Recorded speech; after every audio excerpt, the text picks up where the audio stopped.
Temos ao registro eletrônico dos votos. Solicito às vereadoras e vereadores que registrem seus votos.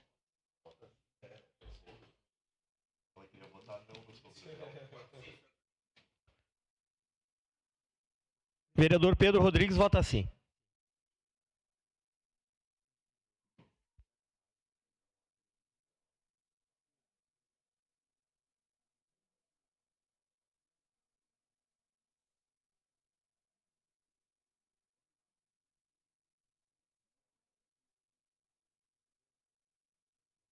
Vereadora Daiane Mello.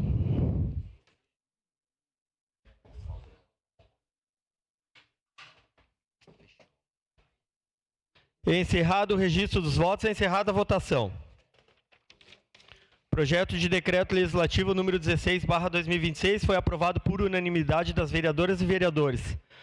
Com ausência dos vereadores Iago Morandi, Cláudio Libardi e Stella Balardim. Em representação, vereador Sandro Fantinel.